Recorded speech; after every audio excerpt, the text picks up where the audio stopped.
Seja bem-vindo ao podcast Cinemação 424. Eu sou Rafael Arinelli e as pessoas que sobraram não são o tipo de pessoa que vale a pena ser salva. Eu sou o Cauê Petito e essa continuação do Lugar Silencioso até que é bem barulhenta, na real.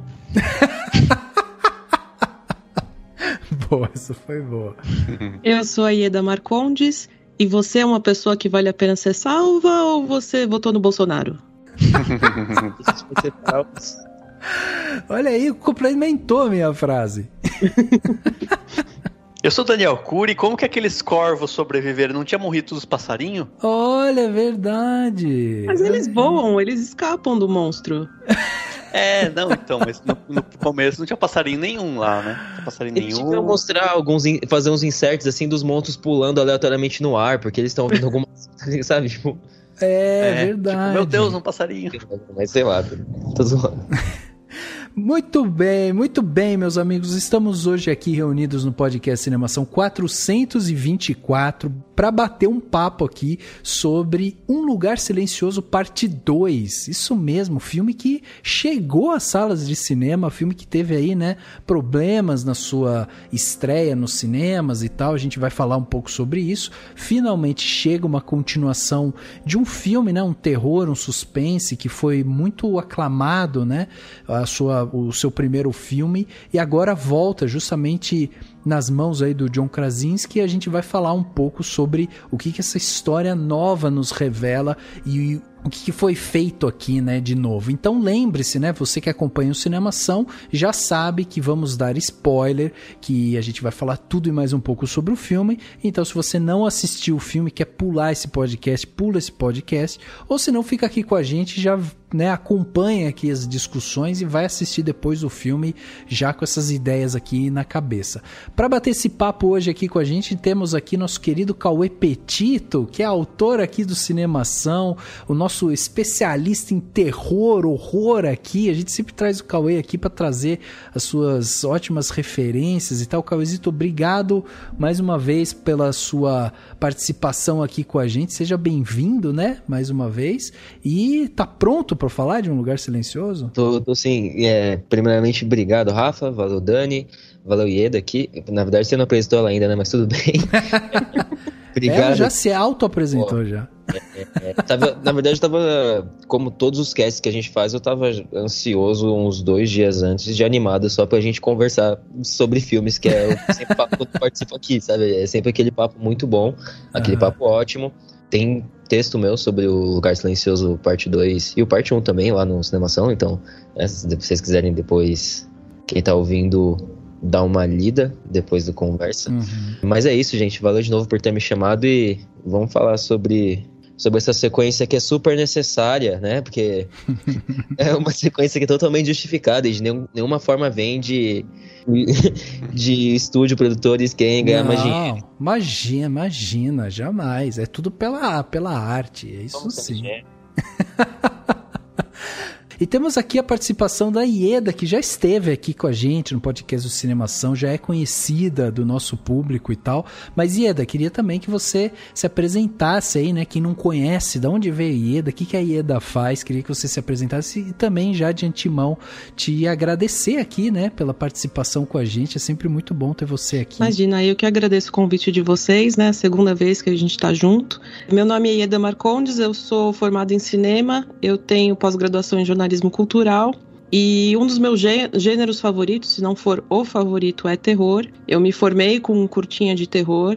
Tudo que é terror eu assisto, os ruins, os bons, maioria ruim, mas eu assisto tudo. Que legal. Muito bom ter você aqui de novo, mais uma vez. E temos aqui também nosso querido Daniel Cury, né? Que ele nunca apresenta, mas ele sempre está aqui, presente. Sempre estou aqui, sempre estou onisciente. E em silêncio às vezes. A pessoa tá lá na casa dela e tá lá assim, tem nada, surge a minha voz, assim. Imaginar. Exatamente, isso aí. Então é isso, vamos bater um papo aqui sobre um lugar silencioso logo depois do Panorama. Panorama.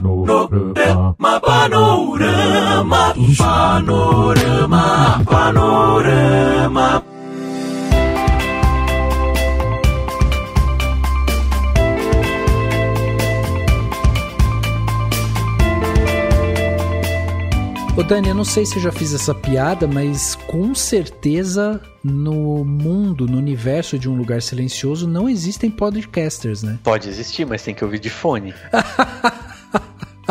E para gravar tem que ser num lugar hiper isolado, né?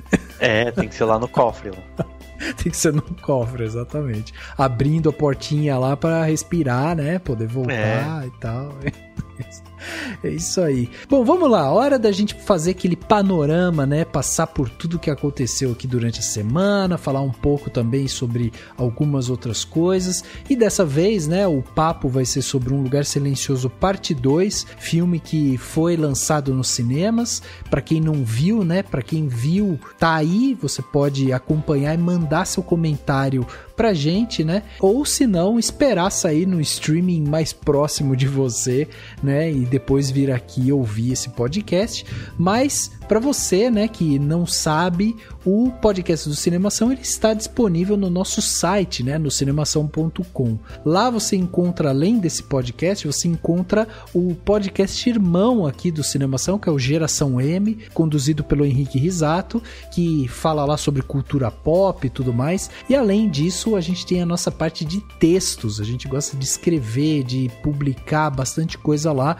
Então você vai encontrar notícias, trailers, críticas, análises, dicas, explicação de tudo, né, que envolve o audiovisual e o cinema. Para acompanhar o nosso podcast especificamente, você pode adicionar na sua plataforma de áudio preferida, mas vale a pena também seguir no Spotify, assinar na Apple Podcast e se inscrever no Google Podcast ou no Castbox, além de favoritar no Deezer. Com isso, você vai receber uma notificação sempre que tiver episódio novo e aí você não perde absolutamente nada. Se você gosta desse conteúdo, lembre-se de mandar seu comentário pra gente. Você pode mandar através do e-mail contato@cinemação.com ou no post desse podcast. Você vai encontrar dentro do post um espaço ali para comentários e aí você pode mandar pra gente, a gente vai selecionar para ler aqui dentro do Panorama. É com o seu feedback que a gente descobre se a gente está acertando, se a gente está errando, onde que o conteúdo, né, está sendo melhor conduzido e tal. Enfim, a gente precisa do seu feedback para ir melhorando o programa cada vez mais. Por fim, mas não menos importante, fica também o convite para você apoiar o Cinemação como um todo. Para isso, você pode acessar o cinemação.com/contribua e lá você vai ver todas as plataformas de financiamento que a gente faz parte.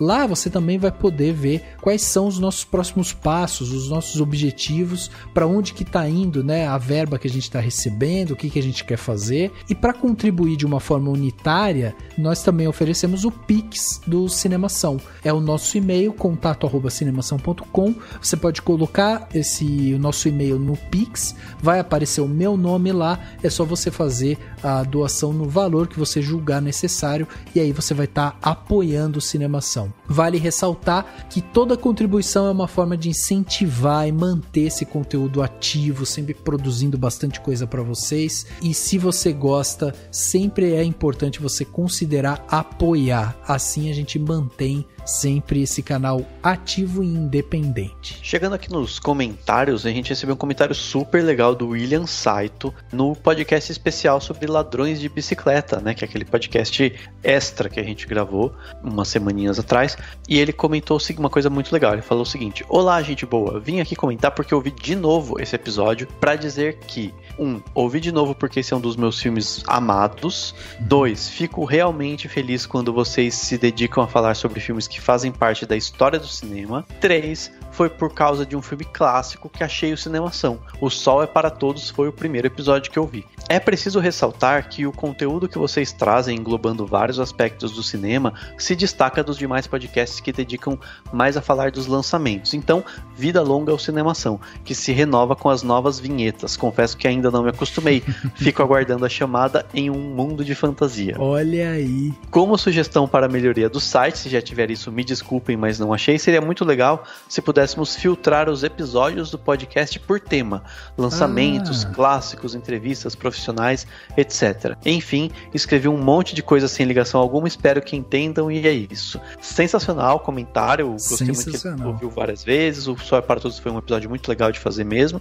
E essa dica é muito boa, né? Acho que dá pra fazer umas playlists de repente, dá pra gente tentar selecionar uma categoria.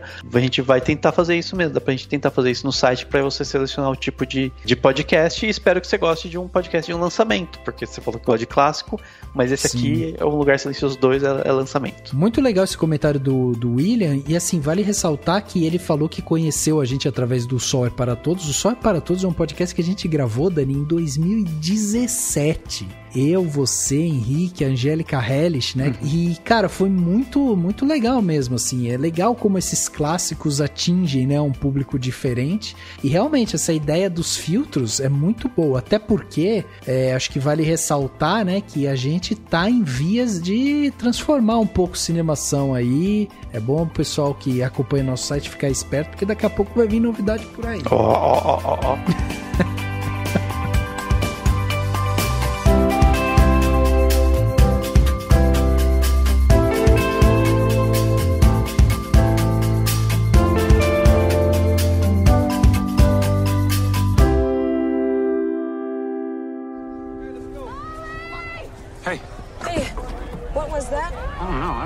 I don't know what that was. I'm gonna take the kids home, okay? Okay, yeah, my truck's up on Main Street, so. Okay. All right, everybody in. Let's go. Okay. It's straight home. Lee.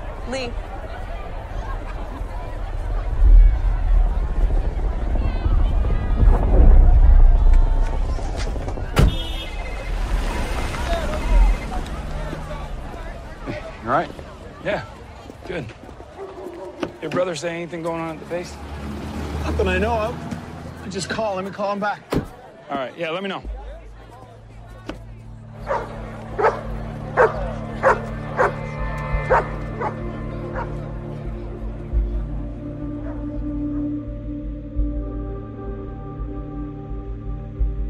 Chegava aos cinemas no dia 22 de julho de 2021 o filme Um Lugar Silencioso Parte 2. Filme dirigido e escrito pelo John Krasinski, estrelado pela sua esposa, né, na vida real, inclusive, a Emily Blunt. O filme que foi feito aí com cerca de 61 milhões de dólares e já teve uma receita de 263 milhões de dólares. 200 milhões de dólares a mais do que, né, foi feito com 61 milhões, já teve 263. Ou seja, é um filme que, como a gente até começou a falar aqui, né, a Paramount, a galera da produção ali tá super feliz, né, com esse filme. O filme ele se passa logo após os acontecimentos mortais do primeiro filme. A família Abbott, ela precisa agora encarar o terror do mundo afora, continuando a lutar pela sua sobrevivência em silêncio, né? Eles rapidamente percebem que as criaturas que caçam eles pelo som não são as únicas ameaças que observam eles pelo caminho de areia. O filme ele vai se aprofundar ainda mais nesse ambiente que foi criado ali, né, pelo John Krasinski. E Dani, diz pra gente, né, porque o filme ele é do John Krasinski, escrito por ele, com a Emily Blunt, mas tem uma galera bem legal aí em torno do filme, né, que compõe essa ficha técnica, certo? Sim, só para as pessoas lembrarem ou pensarem até, o John Krasinski é praticamente estreante, né, ele fez o primeiro Lugar Silencioso e agora o segundo, mas ele tem algumas produções e tal, e ele chegou a dirigir alguns episódios do The Office, né, porque ele é o famoso personagem lá do The Office, né, durante tantos anos. O Jim. O Jim, isso. No roteiro é assinado por ele, mas tem ainda um pouco o nome do Scott Beck e do Ryan Woods, que ajudaram a criar os personagens lá do primeiro filme, né? Que também assinaram no primeiro filme, então você tem o nome deles em algum momento, mas só como criadores dos personagens. A montagem desse filme é do Michael B. Shover, que fez a montagem do anterior e é um parceiro, é um montador, né, um editor parceiro lá do Ryan Coogler. Ele fez a montagem do Fruitvale Station, do Pantera Negra e do Creed. A fotografia desse filme é da Polly Morgan, que é diretora de fotografia de uma série chamada Legião e algumas outras produções. E a trilha sonora é do Marco Beltrami. O Marco Beltrami é um cara desses que faz trilha sonora de tudo que é filme, mas muito de filmes pós-apocalípticos, né? Nessa temática aí, como o Eu, Robô, o recente Amor e Monstros, o Guerra Mundial Z. Ele também tem Ford vs Ferrari e o Deuses do Egito, que é um filme muito bom, gente. Enfim, não, eu falei zoando, mas enfim.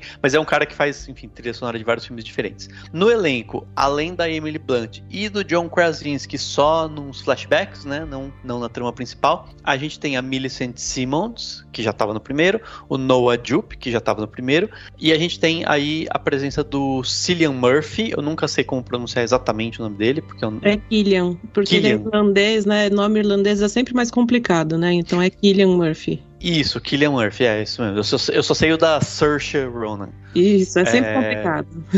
Mas enfim, tem ele, tem o Jimon Hounsou também, que aparece, e eu quero citar o Okeriete Onaodoan, porque quando ele apareceu eu falei assim, Hamilton. Então quem é fanboy de Hamilton vai reconhecer ele. Aparece no comecinho lá.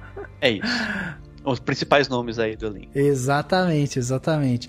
Cara, eu acho que antes da gente entrar propriamente no filme, eu acho que esse filme, ele é um símbolo justamente de tudo que a gente tá passando, né, em relação à pandemia e tal. Por quê? Porque a Paramount, inicialmente, ela tinha planejado lançar o filme mundialmente no final de março de 2020. O que aconteceu no final de março de 2020?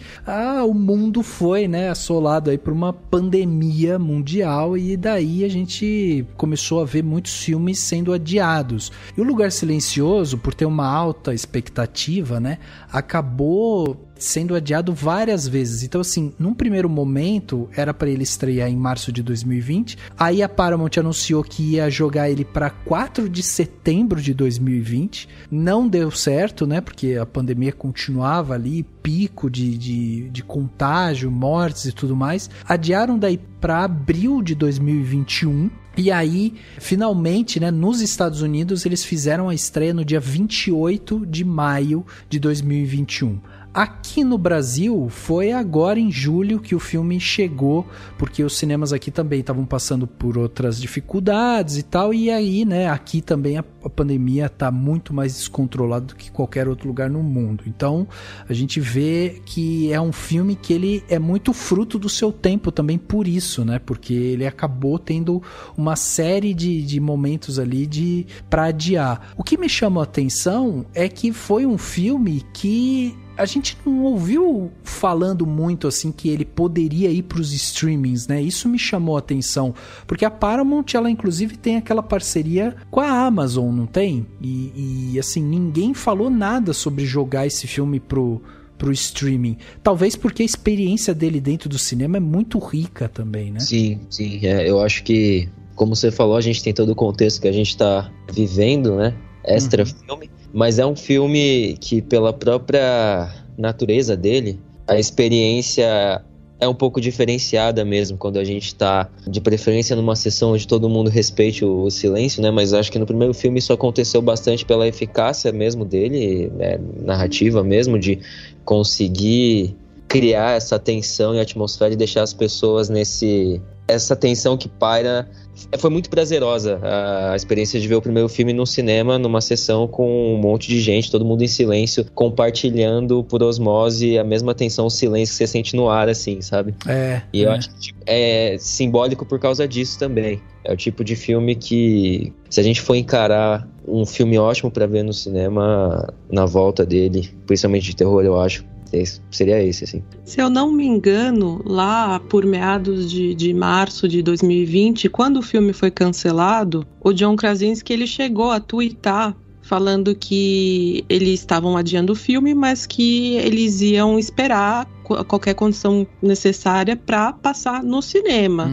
Porque ele acreditava que era um filme para cinema. E realmente é, porque o design de som é um show à parte, né? Dá para você assistir quase que de olhos fechados só para você curtir o som dele, porque ele é muito bom tecnicamente. Sim, sim.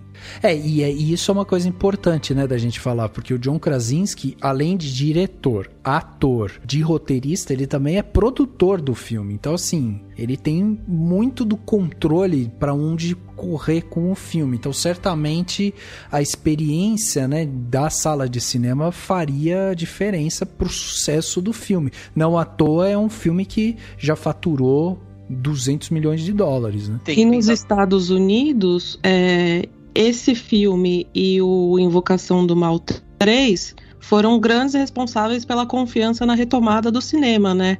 Então é uma coisa que eu sempre gosto de falar, que o gênero do terror, ele é barato de se fazer, pelo menos os primeiros filmes são baratos de se fazer, as sequências não tanto, mas ele é barato de fazer, o retorno é muito grande. Então o terror tá sempre salvando o cinema, de certa forma. Quando o primeiro filme saiu, a Paramount não estava muito bem das pernas, de repente surgiu esse sucesso fantástico, e é sempre o terror que salva, sabe, nos momentos estratégicos. É outro sucessinho da Platinum Dunes também, né? Do nosso infame, nosso lindo, nosso vulgar Michael Bay.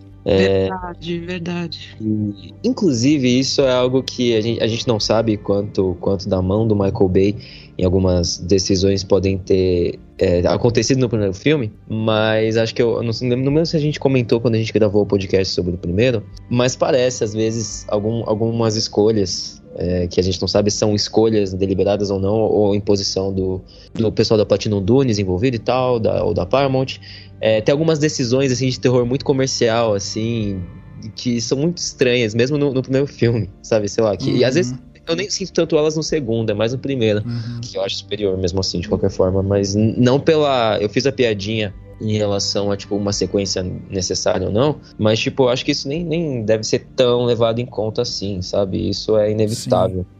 E também, eu vou ser bem sincero, me deu um terrorzinho fuleiro da Blumhouse aí, do que High Concept Horror A24 aí, desculpa aí, mas enfim. Polêmicas. E eu acho que, assim, uma coisa que a gente tem que pensar, vocês estão falando da questão do terror salvando e tal, e tem realmente a questão de ser uma produção razoavelmente mais barata, e eu acho que todas os grandes estúdios, e óbvio que as distribuidoras menores também, nesse momento de abre e fecha, vai e não vai, cinema tá aberto, mas com certeza não tá num momento tão, né, de que todo mundo tá indo pro cinema, com certeza tá todo mundo sempre tentando fazer as melhores escolhas, né?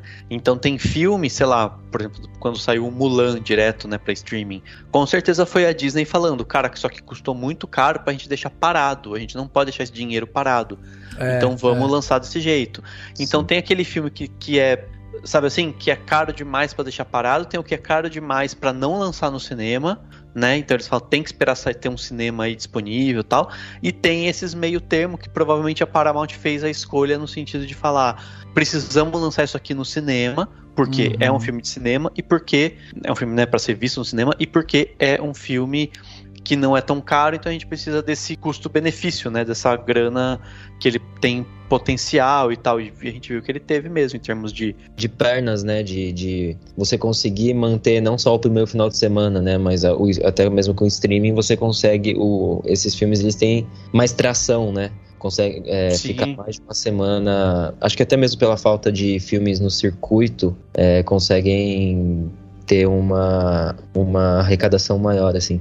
Não, exatamente, e mesmo em tempos de, né, ainda de pandemia, você vê que tá rolando, então tipo, ainda rola aquela sentido.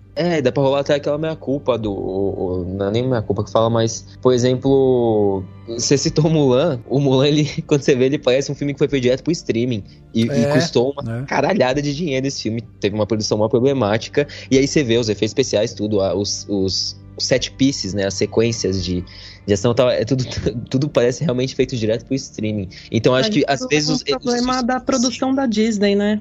Não, sim, totalmente. Mas eu acho que o lançamento desses filmes, você pode se beneficiar disso, como, por exemplo, o Jungle Cruise, que vai ser lançado em breve. Que é, inclusive, com a Emily Blunt também, olha só. O Dwayne Johnson, pá. Parece pra mim meio que quase um cavaleiro solitário, assim. De tipo, porra, eles estão lançando no streaming e eles vão se beneficiar muito disso, porque é um filme que talvez não tivesse tantas pernas no circuito, nas salas de cinema, sabe? Então é muito louco isso. E aí, como a Ieda falou, os filmes de terror se beneficiam muito disso. Eles sempre vão... O terror sempre vai trazer pessoas às salas. E o terror sempre vai trazer pessoas ao streaming também, sabe? Então, tipo... Sim. Só a título de comparação, ó, a gente estava falando aqui, né, que o Lugar Silencioso, ele foi feito com 60 milhões de dólares. Mulan, por exemplo, foi com 200 milhões de dólares. E Cruella, por exemplo, que foi outro filme da Disney, né, que saiu para streaming também e tal, foi feito com 100 milhões de dólares. E é óbvio, a Disney não ia deixar um produto de 200 milhões, de 100 milhões parado na prateleira só esperando, né, os cinemas abrirem, já inclusive que ela precisava catapultar o seu próprio streaming, né? Então, assim, foram argumentos também que ela arranjou para trazer as pessoas para dentro do streaming. Ao contrário, realmente, da Paramount, que faz um produto mais barato, tem a parceria com a Amazon, que poderia jogar, de repente, para dentro da Amazon, Lugar Silencioso 2, mas aí também entra essa visão, né, artística aí do John Krasinski também, de falar, não, calma aí, esse é um filme que teve uma experiência muito rica no cinema. E assim, pensando na parte de marketing também, né? Realmente seria muito interessante. Tipo, vamos voltar pro cinema com um filme que vai te trazer uma experiência cinematográfica única, entendeu? Tipo, é uma sensação de nostalgia, né? Godzilla vs Kong, mas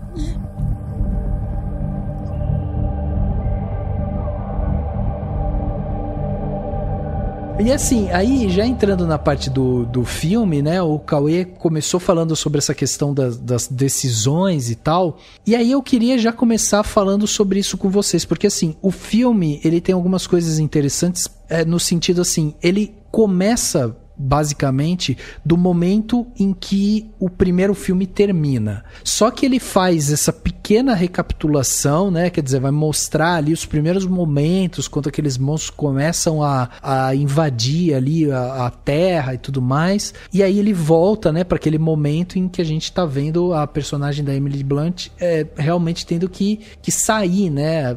Tentar fazer com que sua família sobreviva e tudo mais. Aqui, eu não sei se é porque a gente já tinha tido a experiência do primeiro e tal, mas eu acho que ele sofre de um problema clássico também para esses filmes de suspense, que é essa repetição, às vezes, de fórmulas que você já tinha visto antes, né? E aí você fica já meio que esperando.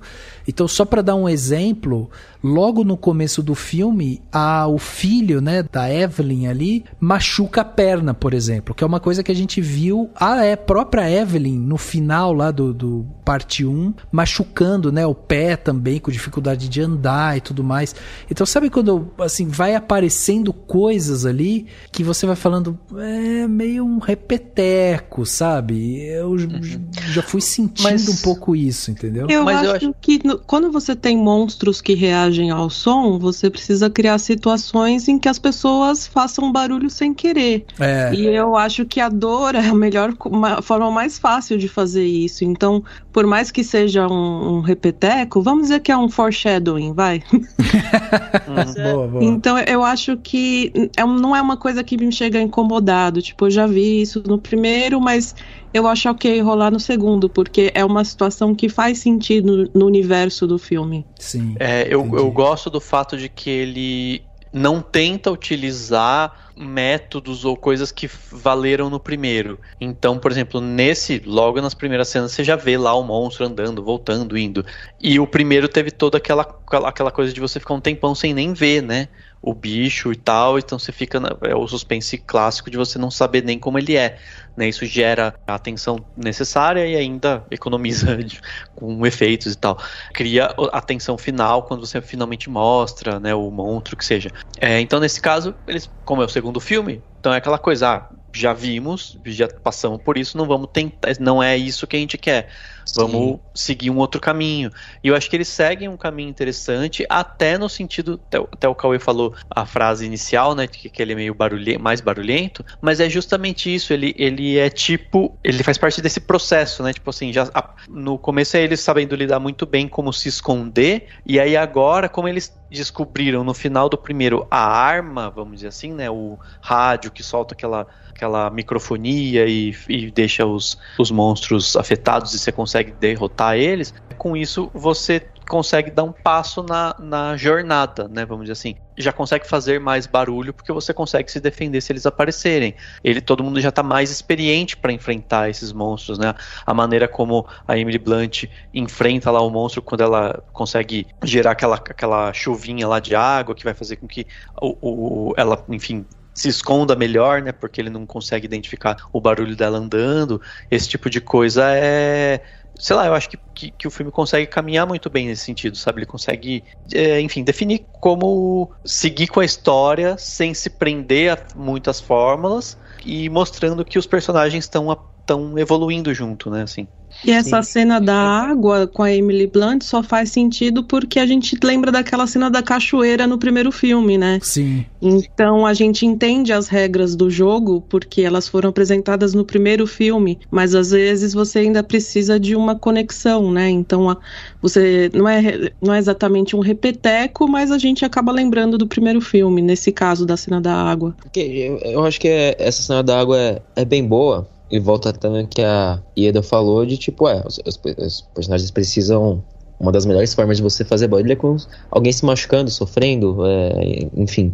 Mas se você for ver do ponto de vista disso mesmo que o Rafa citou no começo, dessa sensação de repeteco ou de repetição, é sobre o quão bem o Krasinski ele consegue criar novas situações onde os personagens se encontram tentando fugir dos monstros, do som, e o quão criativos eles são para sair disso, e o quão criativo ele é para criar sequências que mantenham a gente entretido, mesmo que o princípio básico delas seja essa repetição, né? Do tipo, tô tentando não fazer barulho, ou vou fazer um barulho externo que barre o meu som, tipo, enfim, tipo isso. Uhum. Mas só pra falar das criaturas mesmo, no primeiro filme, e eu não sou nenhum purista do tipo, não, nada de computação gráfica nem nada, mas eu acho que é muito seguro que o Krasinski ele mostre as criaturas nesse filme, uma vez que o mistério já foi revelado, já revelou o design delas e como elas se movem, essas paradas todas, ele mostra elas tipo full frontal, assim, ele não economiza em mostrar elas. Eu acho que pela eficácia do design das criaturas e como elas se movem e essas paradas, tipo, ainda... Mas isso perde um pouco do terror, não perde? Eu acho que perde. Mas eu nem acho que ele, tipo, justamente por mostrar elas tanto, é outro tipo de terror que ele procura impor na gente, que não é mais aquele, o pavor do... Porque mesmo no primeiro filme, se você vai ver, eu nem sei se eles mostram isso no trailer, pra falar a verdade, mas você não sabe se é uma força sobrenatural, digo, fantasmagórica, você não sabe que são aliens, essas paradas mais ou menos. Assim, você demora, né? Eu acho que a melhor coisa do primeiro filme são a forma como ele usa as exposições mesmo. E como ele é econômico de forma muito satisfatória nisso. Ele mostra só o que a gente precisa saber e tal. Não importa muito essas paradas. Mas aí, pra mim, volta nesse negócio que o Rafa falou e que eu meio que concordo, assim. Que eu senti muito. Como o primeiro filme foi um sucesso de bilheteria, foi marcante e tal. Ele começa já, e ainda falou do foreshadowing, ele começa já com essas alusões ao primeiro filme. Então você mostra o plano detalhe da Evelyn, dos pés dela, e aí tem um prego lá. Aí depois você corta pra uma cena do supermercado também, tipo assim, com a intenção de mostrar, além de ser uma alusão, ao primeiro filme, a cena do supermercado, que é totalmente diferente na dinâmica. Tipo, você mostra a dinâmica de antes e tal. Mas, sei lá, existe a sensação de que é isso. É remetendo ao primeiro filme porque já existe essa sensação pairante de que é icônico, sabe? Então é tipo, remetendo à iconografia do primeiro filme, porque a gente é apegado àqueles personagens da história do primeiro filme. É um bom filme. Não, e veja, eu gosto muito do primeiro filme. Esse filme eu gostei também. Eu só não acho ele tão cativante quanto o primeiro, sabe? E eu digo isso por quê? Porque no primeiro, a história ela fica concentrada nessa família que tá sobrevivendo. E você acaba fazendo parte dela. Quando você cria esse argumento de dúvida, né? O que tá acontecendo? O que aconteceu com o planeta Terra? Sabe, tem uma série de perguntas ali que te deixa aflito também. O lance de não pode fazer barulho e tal. E aí, quando a gente parte para um segundo filme, tudo isso já tá mais explicado. Lógico, a gente já viu o monstro no final do primeiro filme. Aqui ele já começa a explicar mais ou menos como é que foi que começou, né? Aquele cenário apocalíptico ali e tal. Então, assim, a gente já vai entendendo um pouco mais o cenário. E a gente está partindo de um outro lugar, que essa família foi quebrada. E aí, pra mim, aí que mora alguns problemas de afinidade desse filme, que me deixou assim um pouco mais perdido nessa sensação, sabe? Na sensação de acolhimento ali e tal.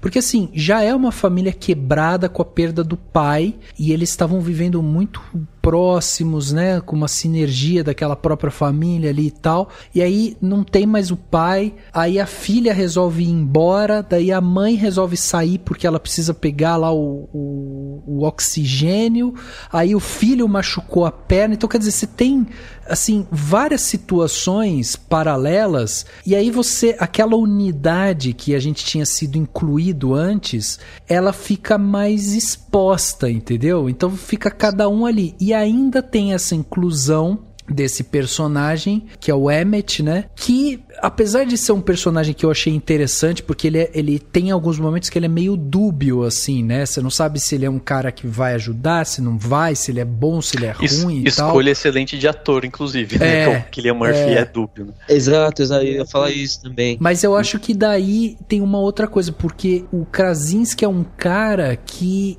ele tem uma simpatia, sabe? Ele é um cara carismático, assim. Então acho que a presença dele também no primeiro filme te fazia fazer parte também daquela família. Essa cena que a Ieda bem lembrou aqui da cachoeira, eu acho uma cena incrível, né? Aquela cena.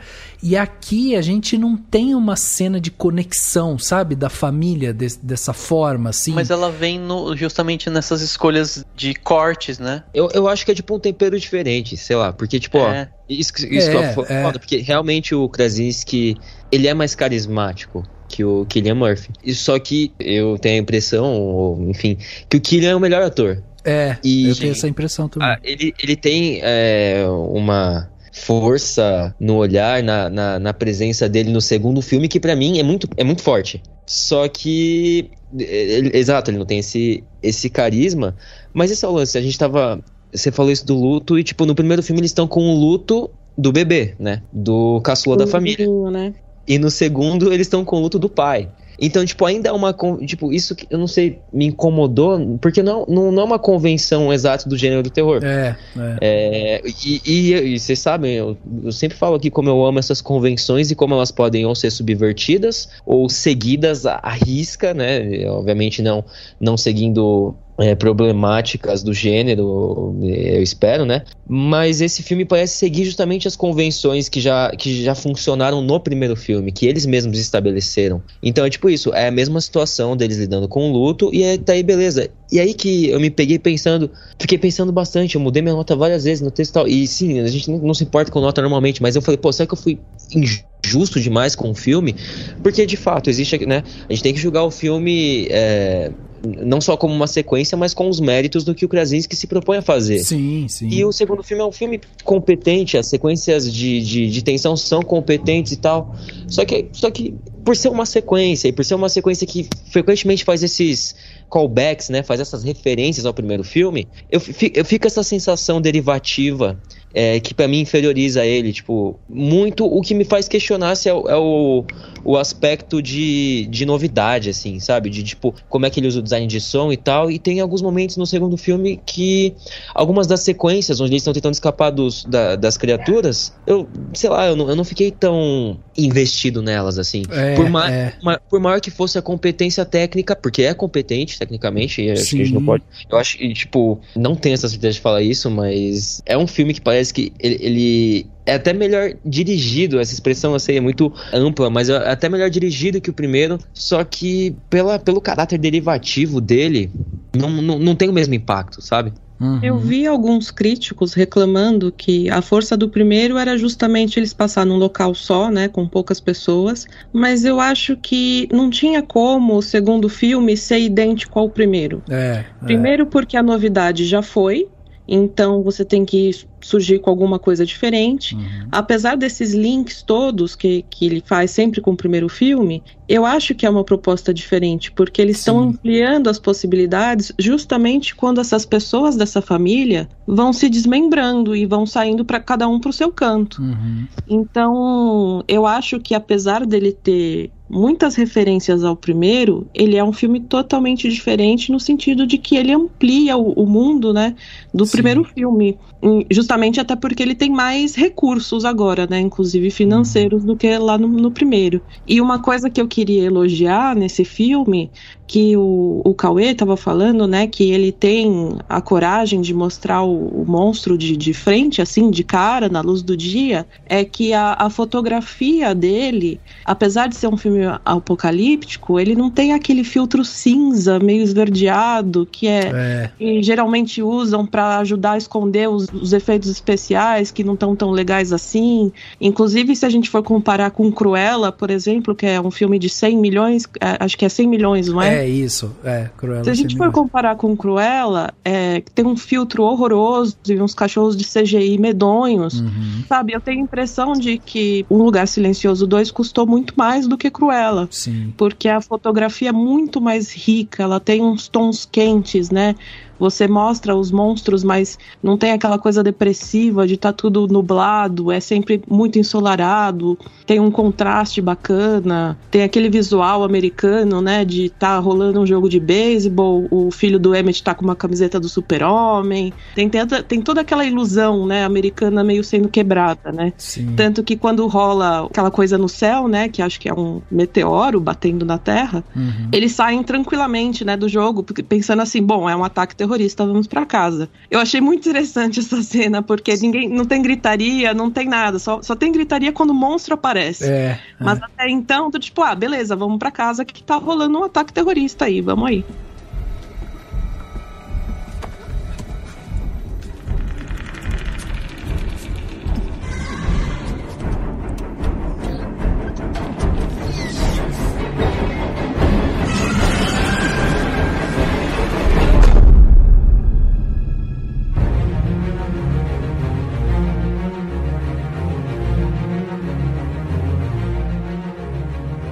Isso que você falou, Ieda, eu acho muito legal mesmo, porque esse é realmente, pra mim, é um dos pontos fortes desse filme, é justamente essa parte técnica ali de fotografia. Inclusive, toda essa sequência, né, do passado, da primeira aparição dos monstros ali e tal, ela é muito interessante realmente, né, porque ele faz algumas brincadeiras ali muito legais, assim. A primeira, que até foi revelada em trailer e depois agora a gente viu a sequência toda, que é, né, dela dentro da Evelyn dentro do carro, e aí ela dando a ré e tal. Essa sequência é muito legal de se ver, isso daí.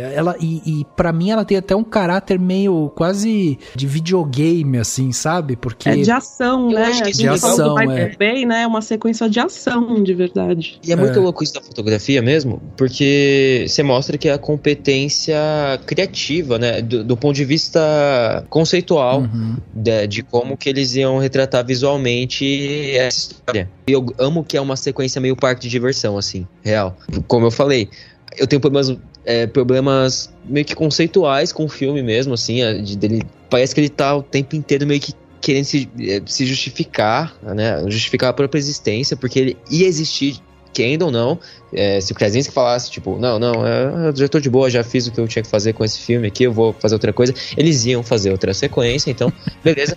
Não, mas isso não é, tipo, beleza, mas a sequência em si é muito boa e eu amo o caráter de, tipo, tem uma tensão e esse é mais de ação mesmo e tal, mas te mantém preso nela. Só que me incomoda um pouco, é um filme classificação 15 anos, né? 14 anos, né? Uhum. Às vezes, a intensidade das criaturas em computação gráfica, a gente vê elas, né, batendo nas pessoas de forma desengonçada, o que torna elas mais assustadoras, né? Elas não são... não tem a intenção de matar o ser em si, né? A pessoa em si. Não, ela só quer excluir qualquer barulho, então ela só sai batendo a que porra que for pela frente. Só que às vezes você vê ela correndo daquela forma animalesca e o Krasinski inteligentemente, tipo, sei lá, ele mostra um personagem atrás de um carro e a criatura vai dar um golpe fatal e isso é muito mais eficaz pra mim do que quando ele mostra elas atacando as pessoas e o que elas fazem? Elas batem nas pessoas, as pessoas meio que saem voando, mas não tem um efeito tão fatal quanto é sugerido, sabe? Uhum. Quando ele insinua o terror, tipo, a violência nas pessoas, beleza, mas tem várias vezes nessa sequência mesmo inicial do supermercado, depois dela fugindo e tal, você mostra eles correndo com uma velocidade enorme e tal, e batem nas pessoas e ele não pode mostrar o sangue ou a carnificina que provavelmente aconteceria, sei lá, decapitações e essas merdas. Não é uma exigência minha, obviamente, mas tipo, se você vai mostrar um plano aberto,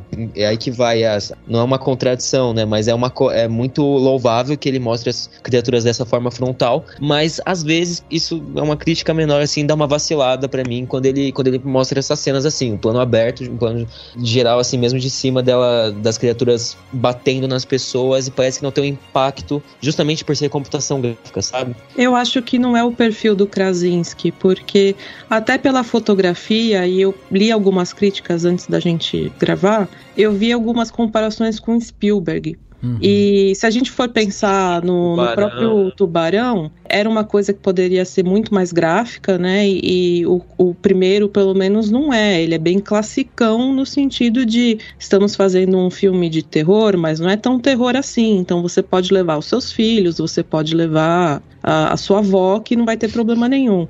Então eu acho que para ele, de repente, partir para decapitação, sangue, essas coisas, por mais que eu goste muito, porque eu acho sensacional quando rola esse tipo de coisa em filme de terror, eu acho que não é o perfil dele, não é a proposta dele. Ele é um cara, pessoalmente, assim, parece que ele é bem tradicionalzão, quase meio conservador, então eu acho que isso não ia rolar. Eu acho que essa questão, Ieda, porque, tipo, o Tubarão, ele não, sim, eu acho que, como você falou, você definiu perfeitamente, o incrível dele é que é isso, é aquele terror que é meio que pra toda a família, mas que ainda te causa um pavor extremo, né, por todo, seja a trilha do John Williams e toda... Mas ele nunca se propõe tirando uma cena ou outra onde de fato tem uma entre aspas, catarse de violência, onde de fato ele mostra o tubarão, tipo... E também porque não mostra o tubarão, sei lá, de fato abocanhando alguém. Uhum. Mas ele nunca se propunha a mostrar, tipo... é isso, se o Krasinski ele não quer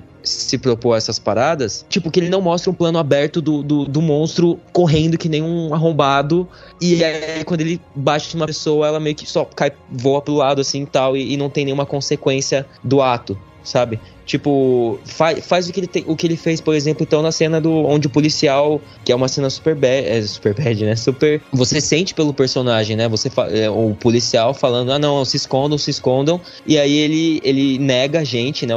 A violência que aconteceu, mas a gente sente muito mais do que quando o Krasinski mostra esses planos muito abertos dos monstros batendo nas pessoas e tipo, sabe? Não é a exigência da violência. Mas se ele vai se propor a mostrar o encontro do monstro com alguém, tipo, quando eu não sinto essa violência, tipo, não é nem que perde a força, mas é que é artificial por causa da computação. Você sabe que você falando isso agora, eu tava pensando aqui, eu acho que tem uma questão que é justamente essa mudança de postura que ele teve do primeiro filme pro segundo, né? Porque o primeiro filme, como existe todo esse suspense em torno do que tá acontecendo, quando as cenas de violência acontecem ali, elas são um pouco mais fortes nesse sentido, porque o filme, ele não mostra muita coisa. coisa também no primeiro. Você tem mesmo o filho deles quando morre, né? O bicho passa, pega o filho e a gente não vê mais nada. A gente vai ter cenas pontuais que ele repete aqui de novo, como aquela, a Evelyn pisando no prego, aí agora aqui o Marcus colocando o pé naquele mecanismo lá, né? Aquele negócio de caça e tal. É uma armadilha de urso, não é? É, uma armadilha. Isso, então isso. você vê algumas exposições assim. O que eu acho que muda a posição do filme é que esse filme, como ele por si só, ele já é um filme mais aberto de exposição do mundo, até como a Ieda falou, né, uma outra concepção, a gente tem uma coisa mais expansiva aqui e tal, a violência ela ficou um pouco mais constante do que o primeiro. E aí entra essa coisa do Krasinski de não mostrar, e aí tem uma inversão ali, entendeu? Então se antes você mostra poucas cenas de violência, mas quando você mostra, elas são mais impactantes, são fortes, são rápidas, sabe? Você sente aquilo assim, e aí agora você aumenta a quantidade, só que você não fica ainda mostrando como era a fórmula do primeiro. Essa questão do suspense, que eu acho que ela se perdeu. Aqui ele virou mais um filme de ação, né? Um filme mais rápido, ele tem outro ritmo, é um filme que realmente ele ganhou um outro ritmo ali, né? Mas, eu concordo, mas... eu ia concordar com o Rafa, mas eu acho que o que faltou pra mim é que, pelo menos quando eu vi o trailer do filme, inclusive eu vi o trailer do filme no cinema antes da pandemia, então eu tava com muita vontade de assistir, é que o personagem do Cillian Murphy, ele fala que, justamente, que algumas pessoas não valem a pena ser salvas, né? Uhum. E eu não acho que foi suficiente mostrar aquele grupo de pessoas na doca, que elas até estão com a pele, não sei o que aconteceu com elas parecem zumbis, né? E eu acho que não foi suficiente ali, porque era um grande chamariz do trailer falar, olha, você não sabe o que aconteceu com as pessoas que sobreviveram. E eu achava que ia tratar justamente que na verdade o monstro ia ser uma coisa secundária, e que eu falar que agora que os monstros de verdade são as pessoas que sobraram. Perfeito. Eu pensei que essa ia ser a jogada. Eu também. E a gente não consegue ver, sabe? A gente não entende primeiro por que o Emmett é tão desconfiado. A gente sabe que ele perdeu a família inteira, mas a gente não entende por que ele tem tanto pavor das pessoas que sobraram. Então a gente não sabe o que aconteceu com ele. Segundo, quando essas pessoas aparecem na doca, aparentemente ele não tinha o menor conhecimento delas, então não sei o que aconteceu aí. Quando essas pessoas surgem, elas não falam lá. Na verdade, o cara dá um grito, né? Quando ele dá uma facada na perna dele. Mas a gente não sabe quem são essas pessoas, de onde elas vieram, o que elas vão fazer. A gente não sabe nada. Que o terceiro filme vai abrir mostrando o que aconteceu com a família do Emmett, saca? E, ai, meu, tá ligado? Tipo, pelo amor de Deus, sabe? Não, eu acho que nessa coisa de querer fazer uma coisa mais expansiva, de world building, né? Eu acho que eles pecaram um pouco de jogar esse elemento na narrativa e não desenvolver. Então eu sinto que faltou, não sei se eles estavam querendo ir para uma pegada meio Mad Max, sabe, do pós-apocalíptico das pessoas e tal, digladiando umas às outras, sabe?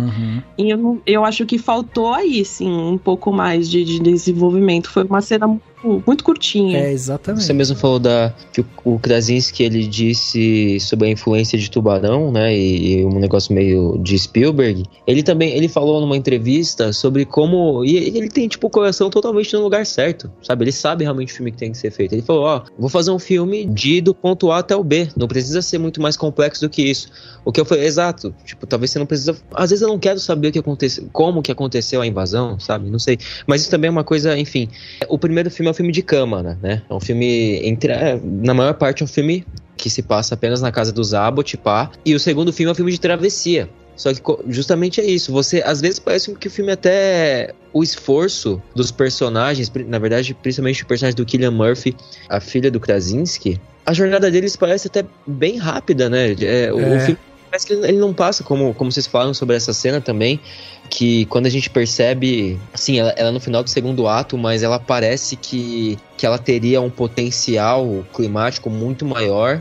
Pra mim esse é o maior problema do filme, é o problema de ritmo. Porque enquanto o primeiro filme você tinha vários eventos acontecendo simultaneamente, né? Você tinha a Evelyn parindo o bebê, você tinha o pessoal, os filhos e o pai do lado de fora com os fogos, você tinha os eventos acontecendo, você tinha o prego, constantemente ficava o plano de detalhe do prego, você tinha várias ações acontecendo simultaneamente, a tensão construindo. Com eles separados, né, os personagens separados aqui, ele tenta fazer a mesma coisa, só que eu acho que falta um pouco de ritmo, porque inclusive muitas vezes quando voltava pra Evelyn e a situação dela com a água, por exemplo, eu falava, putz, é verdade, quase que eu me esqueci disso, sabe? De tipo, não sabia dosar exatamente o ritmo e o tempo que ele dava pras cenas, porque a situação do Cillian Murphy e da filha, né, da família, parecia o tempo e como eles transcorriam não encaixava muito no segundo filme pra mim, sabe?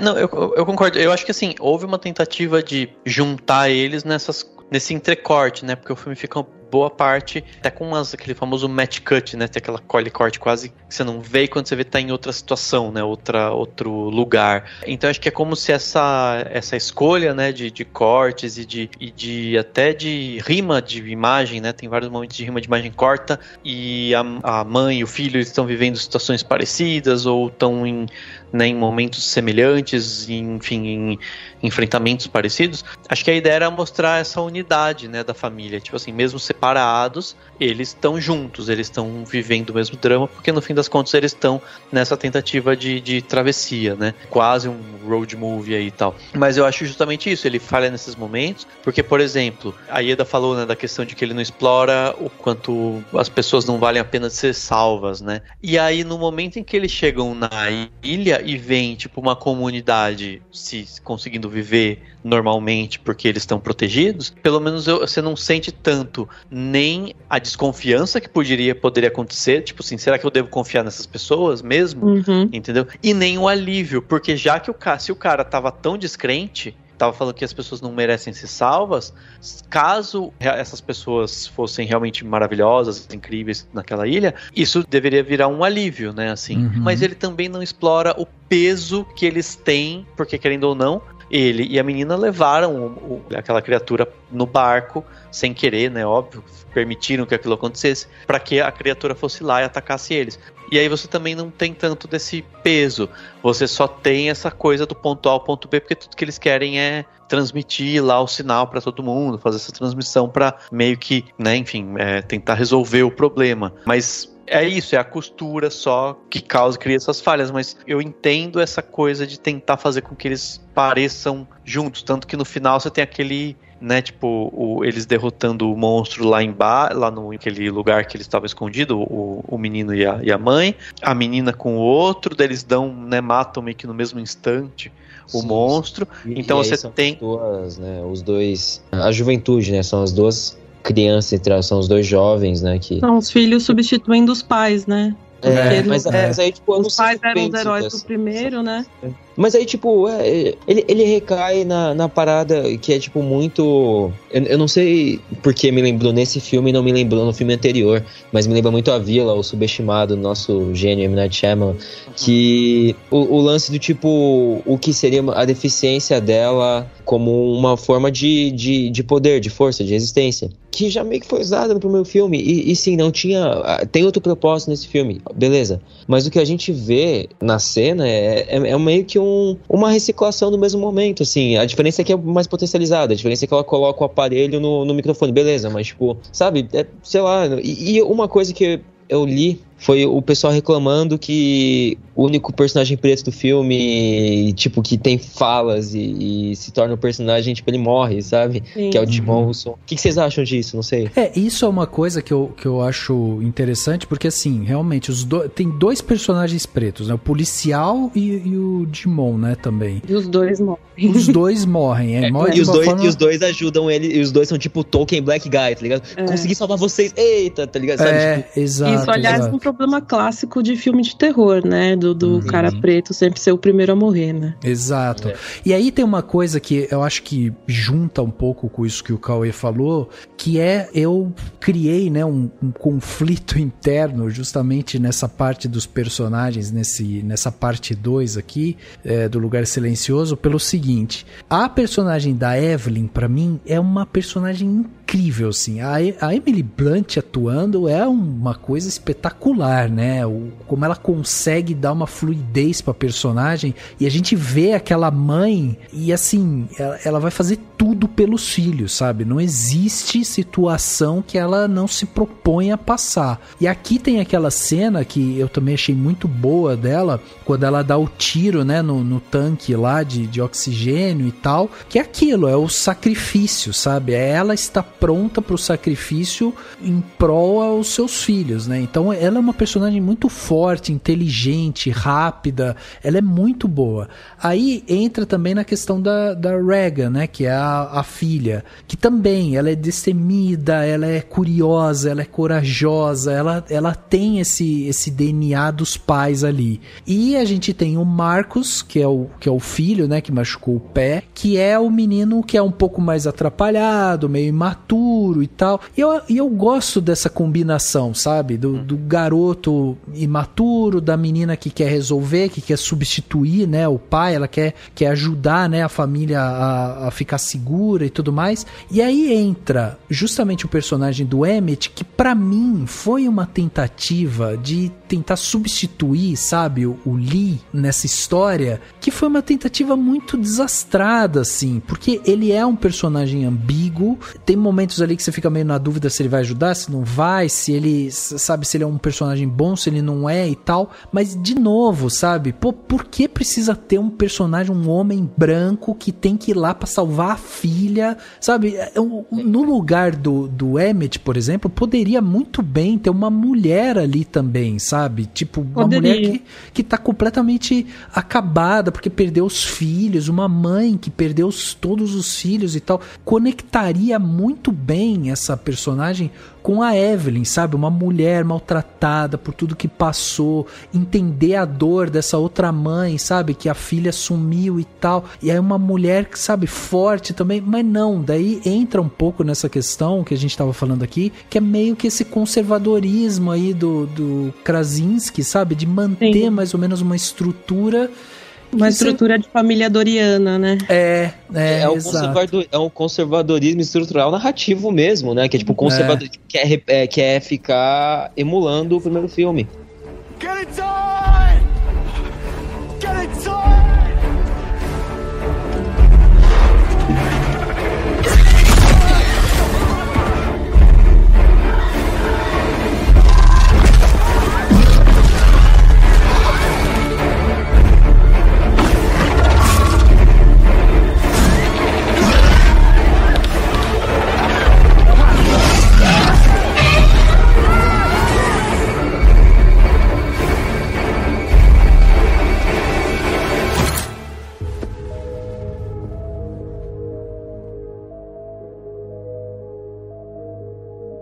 Mas isso você falou, você ficou conflitado, e é essa sensação que eu tenho com esse filme. Eu falei, porra, será que eu critiquei ele excessivamente? Eu digo, comigo mesmo, sabe? Tipo, porque assim, claramente é isso. Querendo ou não, ainda que o Lee tenha tido mais momentos íntimos desses sensoriais, assim, com o filho dele, o da cachoeira, aquela cena incrível e tal. Existe também no primeiro filme uma relação do Lee com a filha dele, de tipo, ela tem um ressentimento com ele por causa do caçula, né, no primeiro filme, o caçula não o bebê, né, mas o que foi pego pelas criaturas e tudo mais, existe essa relação, e aí, tipo, ele emula isso de novo com o Emmett, que eles não se dão bem no começo, Emmett, não, isso, ele não se dá muito bem com ela, é um pouco da mesma dinâmica, assim, dele tentando, tipo, ela é meio bodeada com ele, e aí, eventualmente, eles têm esse momento de bounding, né, essa conexão e tal, e aí, tipo, eu fico conflitado, porque eu falo, caramba, que coisa mais fácil, né, não é fácil a palavra, mas parece meio barato, assim, você emular, você colocar o outro personagem, o que eu falo, porra, tá bom, você não precisava colocar, às vezes, o Emmett na cena do começo, sabe, pra apresentar ele pra gente, sabe? sabe? Tipo... Mas, ao mesmo tempo, assim, só pra ser advogada do diabo... Por favor. Eu acho que poderia ser uma mulher? Poderia ser um cara preto que não morre? Poderia. Mas, ao mesmo tempo, pegar um cara branco que lembre bastante o personagem do Lee, porque ele também era um homem de família, conservador e tal, eu acho que também serve de contraste, porque ela fala pra ele no começo do filme, né, que você não tem nada a ver com ele, com o pai dela, né? Uhum. E no final do filme, ele que fala pra ela, eu sei realmente que eu não tenho nada a ver com ele, mas você é muito parecida com ele.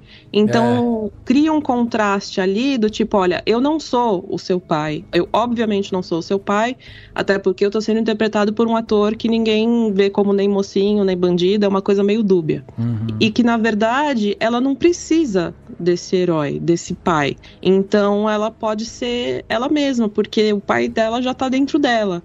Então, eu acho bonito esse aspecto do segundo filme, de ser uma coisa de que os pais substituem os filhos, porque mesmo o Marcos, a gente vê na partida de beisebol do começo, que ele tá nervoso, né, que a mãe dele fala pra ele respirar, pra ele ficar calmo.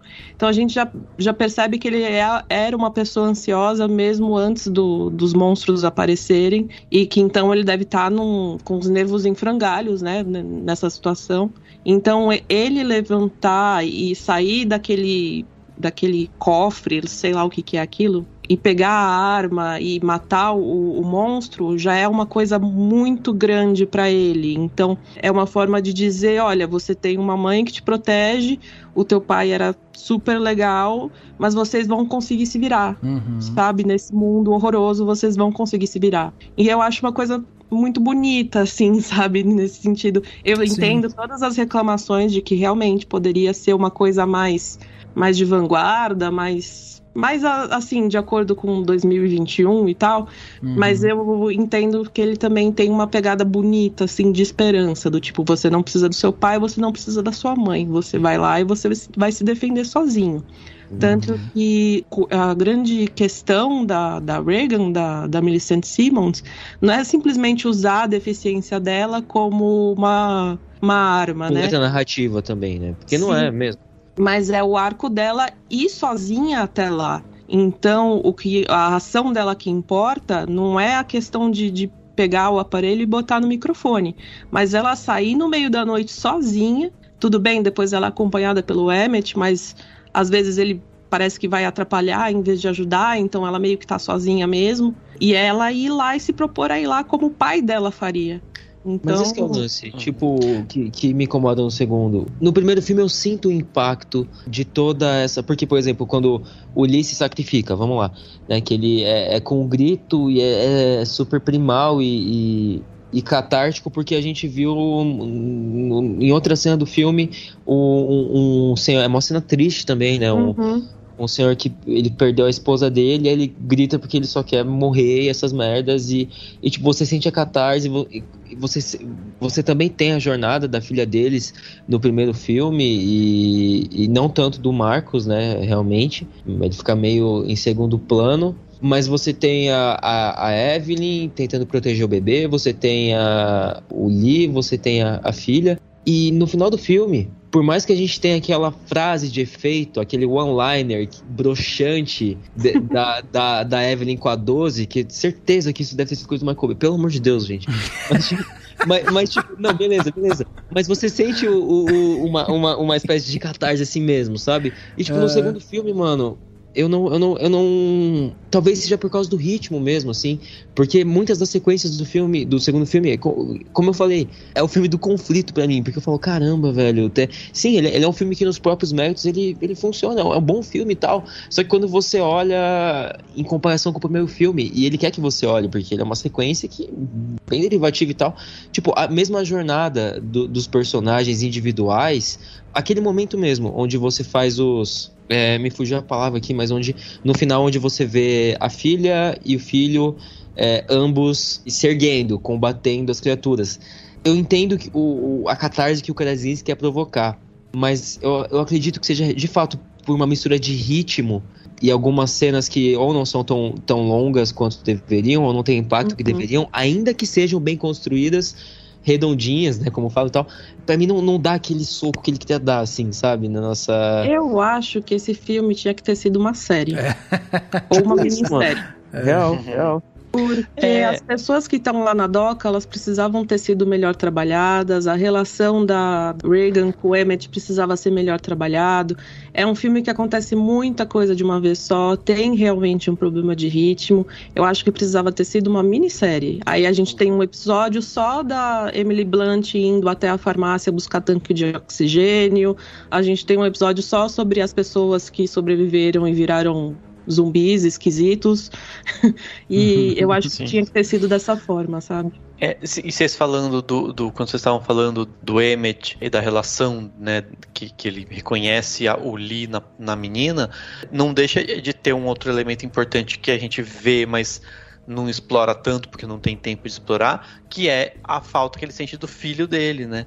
Ele tá o tempo inteiro desenhando, você vê que ele ficou desenhando o filho dele justamente na tentativa de guardar o rosto, né? Assim, você não tem mais foto e tal, é um drama super pesado pra se explorar, né? Interessante pro personagem, que acaba também se perdendo. E, assim, claro, numa minissérie seria incrível, mas daria pra você colocar elementos disso nessa relação dele com a menina, né? Como se ele visse o filho dele, sabe, nela de alguma maneira, e aí depois reconhecesse também que ela não é o filho dele.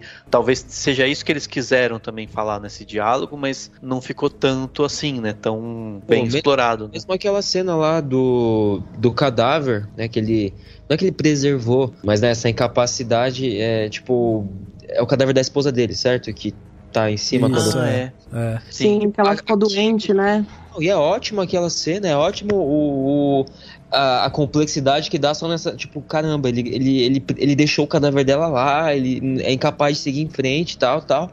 E é uma cena boa, mas, tipo, serve como muleta narrativa, porque serve só pro Marcos se cagar todo. Fazer barulho. Fazer barulho. E aí, tipo, tudo bem, você pode usar pra fazer uma cena de onde o Marcos vai lá e faz barulho, beleza. Só que fica jogada, porque é utilizado só pra isso, é uma muleta, sabe? Tipo, eu acho que é um filme bom que poderia ter sido muito melhor.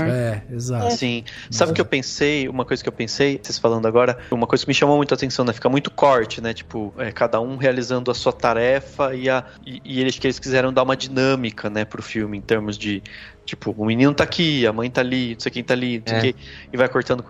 Talvez ele ficasse mais interessante com um ritmo melhor se ele desse mais tempo, se ele tivesse se ele fosse quase que meio episódico, né, no sentido se ele tivesse o momento da cachoeira, sabe? Se ele tivesse um respiro, tipo isso, Também, mas acho que a questão também de você, por exemplo, ver a jornada da mãe, aí quando ela tá chegando, você meio que volta... faz a jornada do menino. Aí você teria um tempo pra ter aquela cena dele lá que ele vê além de ser, né, dele fazer o barulho e tal, ela poderia ser uma cena de terror até mais efetiva, né? Sim. No sentido de horror mesmo, né? E a jornada da menina também, daí ter, sei lá, uns 10 minutinhos a mais de filme, talvez conseguiriam abarcar esses temas que a gente tá falando aqui, você conseguiria ter um filme, daí talvez no final você conseguiria dar essa dinâmica de corte, mas tem muitos filmes que são nessa estrutura, né? Tipo, você vê uma pessoa fazendo, depois meio que como se voltasse no tempo, mostra a outra jornada e a outra. Eu acho que ele funcionaria assim, um pouquinho, só pra gente refletir aqui na questão do ritmo e de como ele aborda, né, os personagens. E até pra gente fazer esse exercício, né, não é que a gente queira reescrever o filme aqui, mas, né, são questões assim que a gente... Mas, por exemplo, isso que o Cauê tava falando, justamente sobre a parte de aparecer o corpo e aí ele ser uma muleta e tal, até a parte onde eles trazem, né, todo o flashback também, é uma coisa que eu achei que ia permear o filme em vários momentos, sabe? A gente ia ficar vendo... É uma coisa meio Lost, né? Meio Lost, exato. E daí não, é meio que esse flashback serve pra gente entender como os monstros chegaram e meio que pra gente reviver aquele carinho ali e tal pelo personagem do Krasinski, aquela família e tudo mais. E pra plantar a coisa do mergulhar do cara do Emmett que aparece. Exatamente. E depois tem um momento que para. É um setup pra alguma coisa, né? Exato. E os personagens são interessantes, mas de verdade, eu não quero ver outro filme de travessia no terceiro filme da Evelyn e o Marcos ainda encontrar, sabe? Tipo, não é porque não é que não é eficaz, mas querendo ou não, eventualmente a gente fica um pouco fadigado. E acho que no segundo filme isso acontece também por causa disso também que o Dani falou, sabe? Tipo, enquanto no primeiro filme você intercalar elas, constrói a tensão, no segundo filme você intercalar elas, parece que minimiza a tensão delas, assim, você vai, tipo, até mesmo porque a gente já ter passado por uma situação parecida no primeiro filme, não é que a gente não se importa com os personagens, mas aí, tipo, é isso, é o filho no primeiro filme, é o Lee no segundo, é o prego no primeiro filme no degrau, fecha a porta, é o cofre, né, a maçaneta lá, que a gente já sabe, quando ele dá o plano de trás, a gente já sabe que vai acontecer uma merda. Aquela toalhinha ali não vai estar no lugar certo, né? Sabe? Então, tipo, o filme meio que já, tipo, justamente, às vezes se ele não tivesse mostrado o plano de detalhe da toalha, tá beleza, a gente poderia se surpreender. Mas pela essa derivação, eu já sei o que esperar. Eu já sei que vai dar merda. E, tipo, sei lá. Mas isso não me incomoda, porque me lembra aquela coisa do Hitchcock, né? Que ele falava, se você for mostrar uma explosão, você tem que mostrar que existe uma bomba. Você não pode simplesmente mostrar a explosão, né? Então, isso que quando ele dá o plano detalhe no negócio da toalha, é aquela coisa, eu já sei que vai dar merda, mas eu não sei quando vai dar merda e com quem vai dar merda. Sim. Então, isso não é uma coisa que me incomoda, eu acho que faz parte da tensão você mostrar.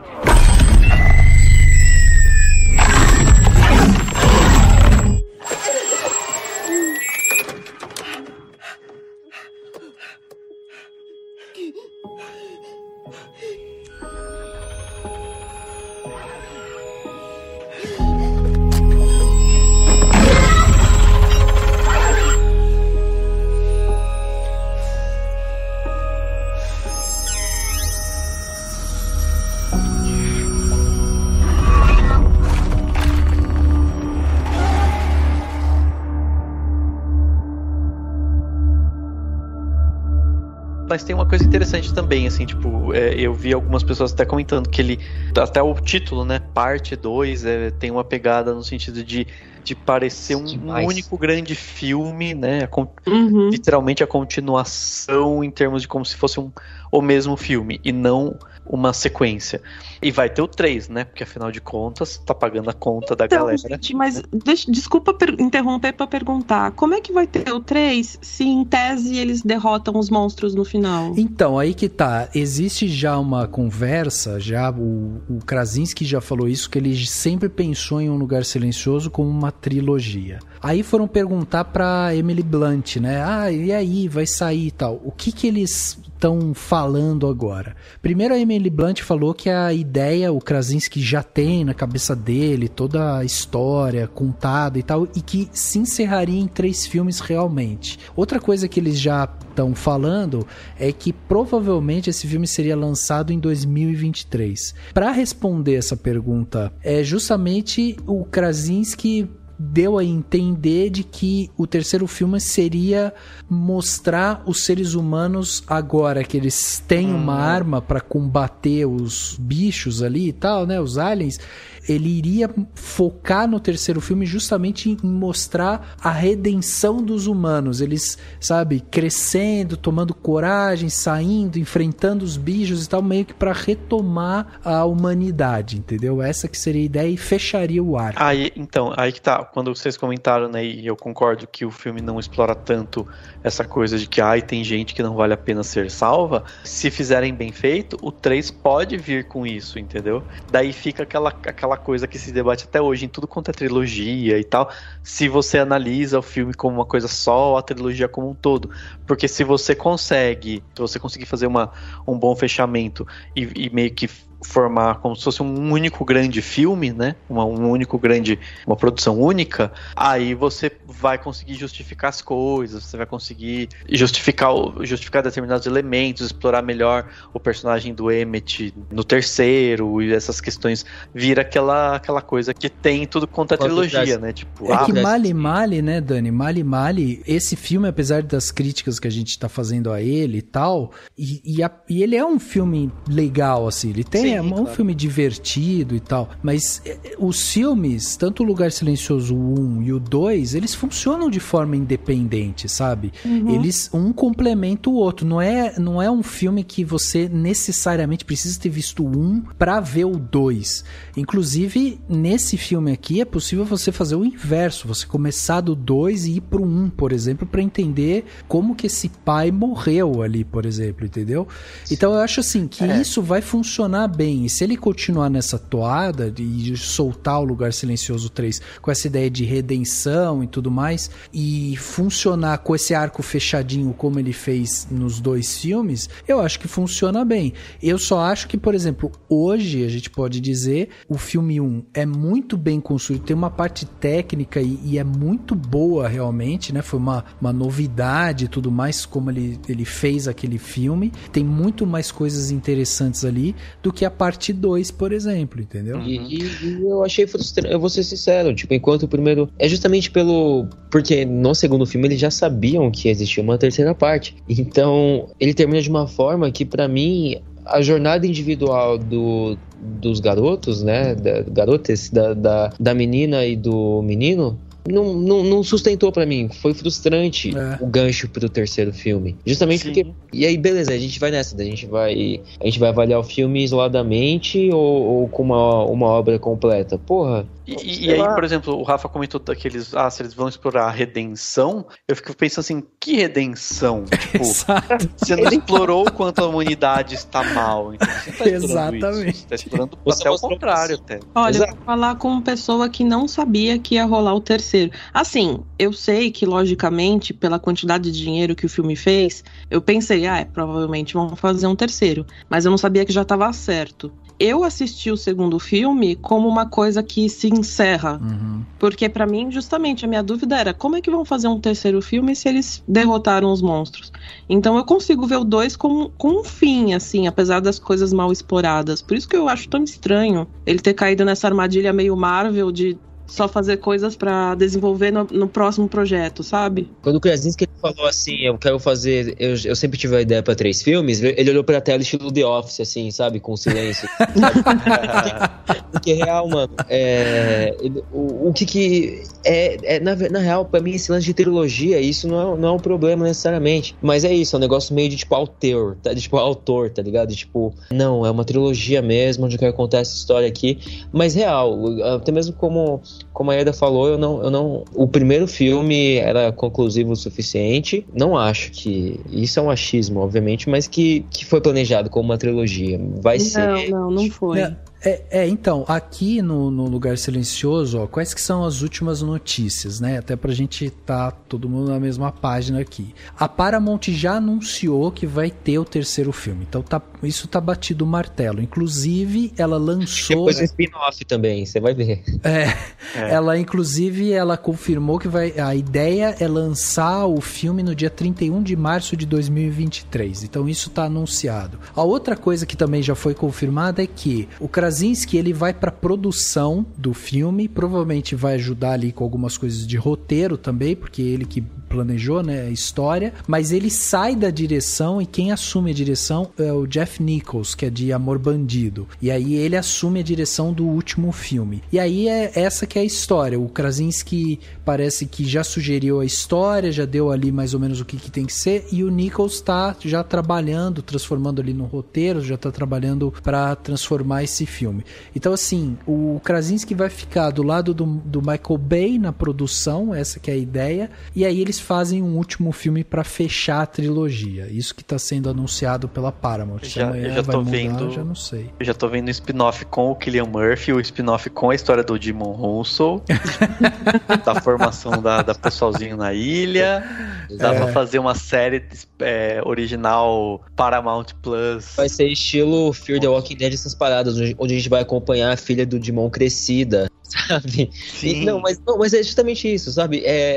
Que vai nessa discussão que, inclusive, isso não é um demérito nosso aqui, mas até pode dar uma discussão mais interessante ainda, que é esse lance. A gente analisa o filme como uma obra isolada, porque ainda, vamos fazer aqui, é uma forma formalista, né? É uma forma cada vez menos presente na crítica de cinema dos anos 2010 pra cá, dessa nova década, de, tipo, ver menos o filme assim, tipo, só o filme como filme, isolando todo o contexto em volta, seja social, o que seja, sabe? E aí, tipo, o que a gente tem? A gente sai frustrado, porque esse é um filme que a gente, por isso que eu fiquei também em conflito, que nem o Rafa, assim, porque, tipo, eu reconheço, ele é bem feito.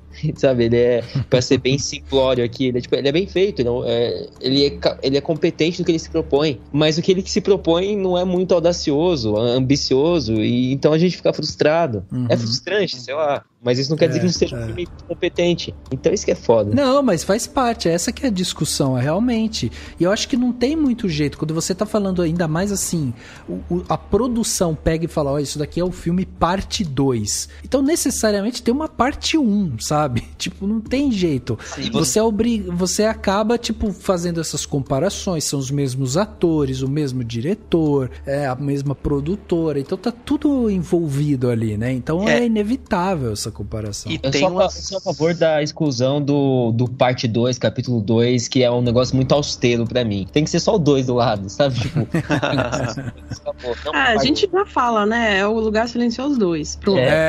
Exatamente. Mas tem uma parte que daí já é mais no sentido de viagem pra cada um refletir e chegar ou não a conclusões, mas o primeiro Lugar Silencioso tem toda uma leitura que muita gente faz, meio sociológica, né, em termos de subtexto, sobre o não ter voz no mundo e tal, essas leituras. E aí, eu acharia muito interessante pensar quando fechar essa trilogia, porque assim, a gente teve o primeiro, numa questão de sem voz, tinha muita gente que fez leituras quanto à questão dos Estados Unidos na era Trump, daí a gente tá tendo esse segundo lançado num contexto de pandemia, já não tem mais era Trump, pelo menos isso, né, felizmente, em que você tem mais barulho, você tem eles conseguindo derrotar um monstro e tal, e a gente vai ter um terceiro, provavelmente num contexto, espero também, num contexto de pós-pandemia, que vai ser um outro momento histórico, assim, né? Então, talvez, aí no futuro dá pra gente fazer uma leitura muito, enfim, mais complexa até do quanto ele representa desses anos em que os filmes estão sendo produzidos, né?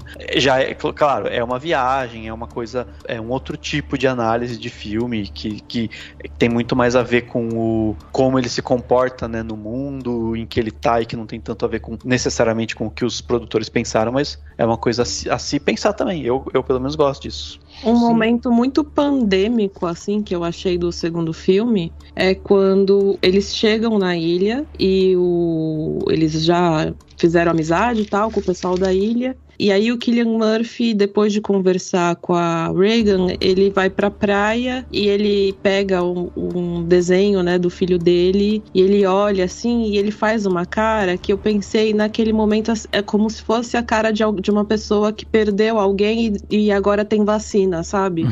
Porque, caramba, eu perdi a minha família inteira e eu podia ter salvado eles, porque aqui tá tudo bem, sabe? Eu fiquei com uma impressão, assim, deu pra traçar uns paralelos, assim, com a pandemia. Sim. A própria ilha que tá todo mundo protegido, né? Dá uma ideia de um ambiente vacinado, isolado, tal. Faz sentido mesmo. E sei lá, eu acho que dependendo de como fizerem o terceiro, dá pra gente ter uma possibilidade de leitura, sabe, dessas questões de tudo, né, de como os filmes foram colocados no mundo. Até porque, nesse caso, né, o filme, como ele tinha sido feito antes, né, era pra ter saído, inclusive, antes ali na época que estourou a pandemia, né, é justamente o fato dele ser produzido em meio à pandemia, né, ter passado pela pandemia, seria muito legal realmente ter esse subtexto ali, né, uma questão... Não, então, mas não é intencional, tá, mas a gente tira, exatamente. Isso, lógico. A gente tira, aliás, o Daniel, a gente tira isso, né, porque a gente passou por essa experiência, tá passando por essa experiência ainda, então, mesmo que não seja da intenção dos autores, a gente consegue fazer essa leitura, né? Isso. Perfeito.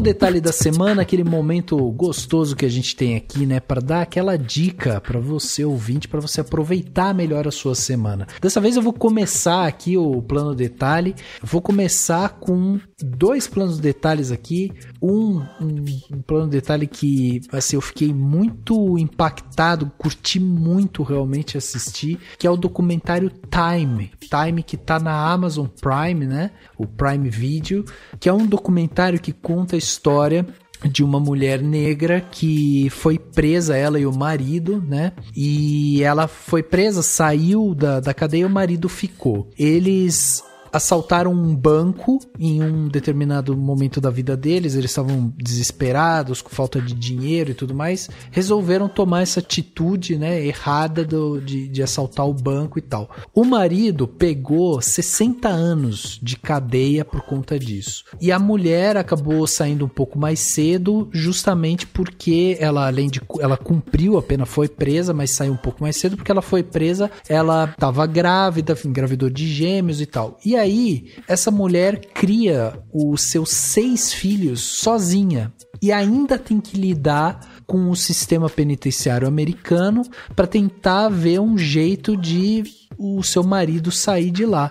E a história é basicamente essa, um documentário que vai contar a história dessa família, como que essa família cresceu, como que essa família se desenvolveu, o que aconteceu com essa família, os filhos, né, como é que os filhos ficaram ali e tal. E aí o filme parte de gravações dela, que ela fazia na época, logo que o marido foi preso, ela estava grávida dos gêmeos e tudo mais, e aí o filme parte disso, porque ela fazia algumas gravações, porque ela queria mostrar pro marido, né, e aí mostra como ela tá nos dias de hoje, né? O que ela tá fazendo e tudo mais. Enfim, é muito interessante, realmente. É um documentário forte, inteiro feito preto e branco. É uma coisa impactante e que tem justamente todo o critério, né? A parte racial tá ali impressa, a parte do sistema penitenciário também, que é tão falha quanto aqui no Brasil, né? Aqui no Brasil a gente pode dizer que ainda é mais, mas nos Estados Unidos também tem uma parte penitenciária problemática, então tudo isso é posto ali, né? Com um questionamento, e é um documentário realmente muito forte que mostra o quanto a gente acaba justamente deixando essas pessoas, né? À margem da sociedade, quando na verdade a ideia seria reconduzi-las, né? Reintroduzi-las à sociedade. Então, é um documentário muito bom, vale muito a pena, o documentário Time. E outro plano detalhe que eu tenho aqui, um plano detalhe rápido, é para você ir no YouTube e ver ali, né? Tem o Papo de Segunda, que é conduzido pelo Fábio Porchat, tem o Emicida, enfim, é um papo muito legal que o pessoal faz ali, discutindo temas importantes. E o último que eles lançaram, agora o mais recente, é com o Ayrton Krenek, né? Que é um indígena, e eles falam justamente sobre a posição do homem no mundo, qual a sua função no mundo e tal. E o Krenak é interessantíssima a visão dele como homem indígena, né? Vindo dos povos originários, falando justamente sobre a sua visão em relação ao homem, em relação à natureza também. Então é um papo muito legal de ver, e eles filosofam ali justamente sobre o querer, sobre o dinheiro, sobre posse, sobre construção e tudo mais. E é um papo muito gostoso, um papo de 15 minutinhos ali, super rápido, mas é um primeiro papo, assim. Eu acho que é uma introdução ao assunto, e vale muito a pena correr atrás também de outras palestras, de outras coisas que o Ayrton Krenak fala, e vale muito a pena. Então, são esses meus 2 planos detalhes que eu trouxe para vocês, certo? E Eda, e você? O que você trouxe de bom pra gente de plano detalhe? Então, para fugir um pouco do terror e tratar de uma coisa mais prazerosa, eu queria indicar uma série da Apple TV Plus, que é a Ted Lasso. Ela foi indicada a 20 Emmys agora, já ganhou o Globo de Ouro na categoria de melhor ator, ganhou mais um punhado de prêmios da Critics' Choice, do SAG Awards e tal. A segunda temporada tá passando agora, começou semana passada, eu tô acompanhando, e saiu um texto ontem no New York Times falando sobre como a TV saiu da ironia de personagens como o David Brent, que é o o personagem que seria do Steve Carell na versão inglesa do The Office, né, que é a primeira mesmo, para o Ted Lasso. O Ted Lasso, ele é um técnico de futebol americano que é contratado para treinar um time de futebol mesmo da Inglaterra, e ele é contratado porque a dona do time quer afundar o time e ela acha que ele é o cara mais incompetente possível. Só que ele tem um jeitão meio interiorano, meio boa praça, assim, que vai melhorando o time e vai conquistando todo mundo que queria detestar ele e que as pessoas não conseguem. E é uma série muito interessante. Eu falo como pessoa que não tem o menor interesse por futebol. É uma série muito interessante porque ele trata um pouco de uma alternativa à masculinidade tóxica. Então ele pega o esporte, que é um mundo muito tóxico, aliás, ainda mais o futebol, porque na Inglaterra tem hooliganismo, tem aquela coisa toda, e ele traz um personagem nesse universo que é a resposta à masculinidade tóxica.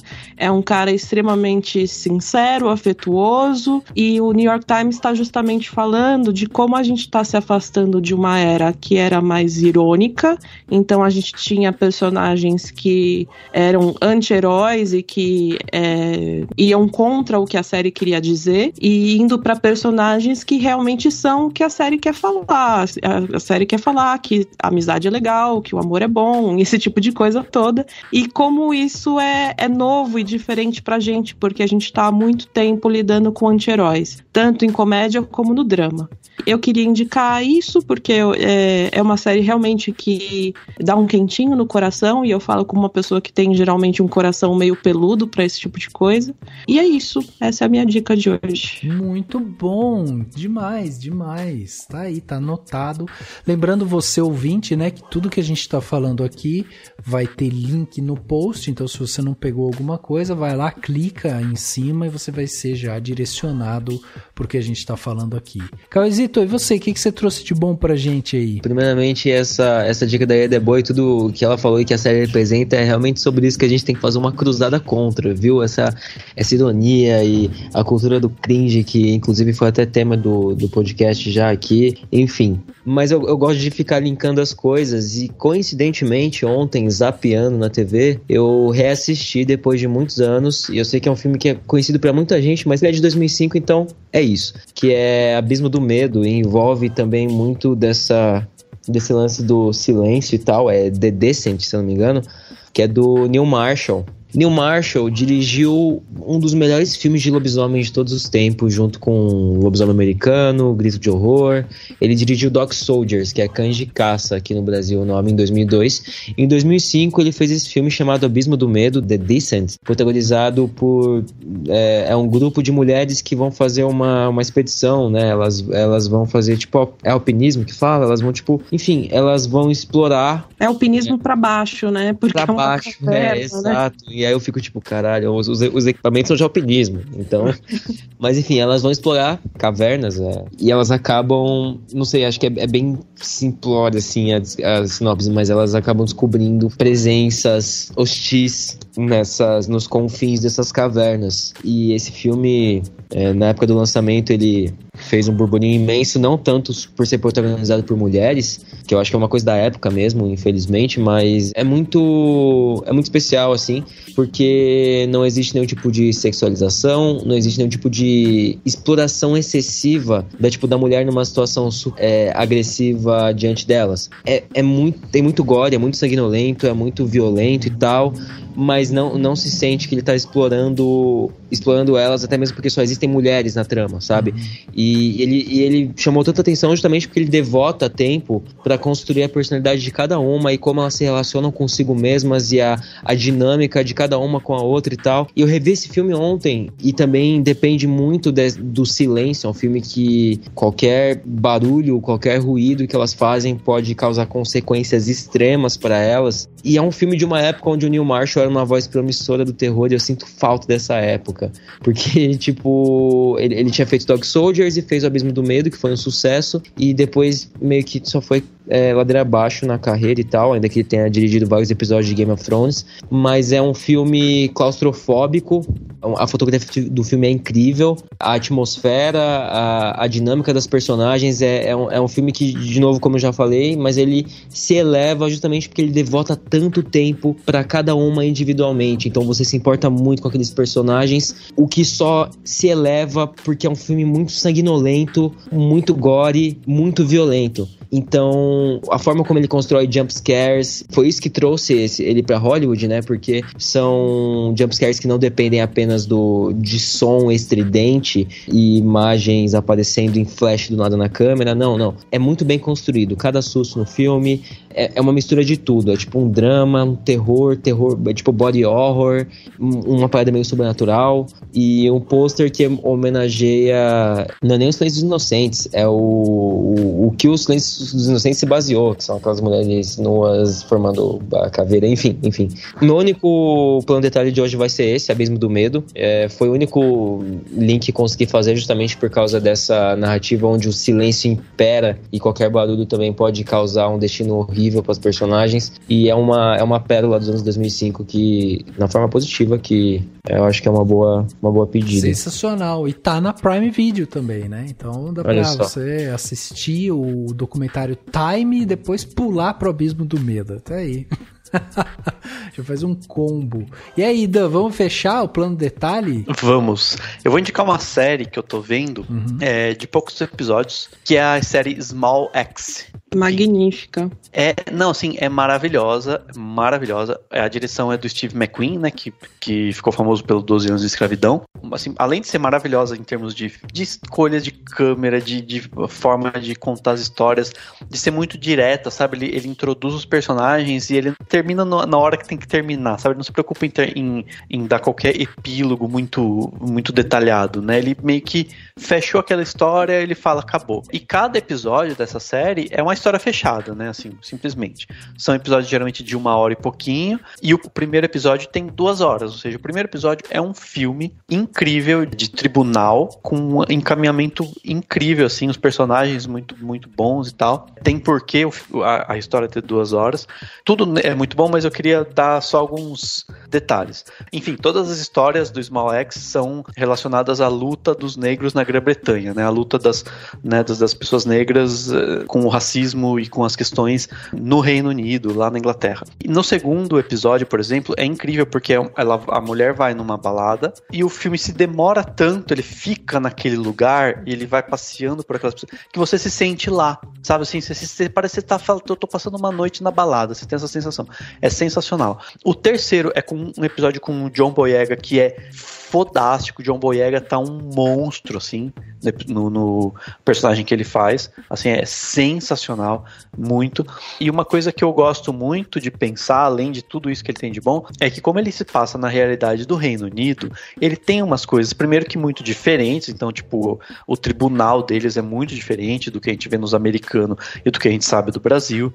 A gente tem, sim, situações diferentes, mas tem umas que são muito loucas, porque assim, a gente tem que tomar cuidado para não invalidar, obviamente, a luta, porque é uma luta muito necessária e muita gente sofreu muito na Grã-Bretanha com o racismo e tal, mas se você coloca em perspectiva a realidade, por exemplo, da polícia brasileira e da polícia americana, que a gente vê mais em filmes, né, você fala, gente, que louco, os caras não usam arma, sabe, assim, só esse detalhe, né, a polícia britânica usa só uns cacetetes, né, eles não têm arma de fogo, só o fato de ser uma sociedade que tem um certo nível de social-democracia mais estabelecido, sabe, em termos de ter acesso, as pessoas têm acesso mesmo que com muitas dificuldades, claro, é diferente, sabe, você vê isso muito, então é muito interessante também pensar nessa perspectiva, né, tipo, o restaurante do primeiro episódio que tá sempre recebendo os policiais lá, fazendo as famosas batidas,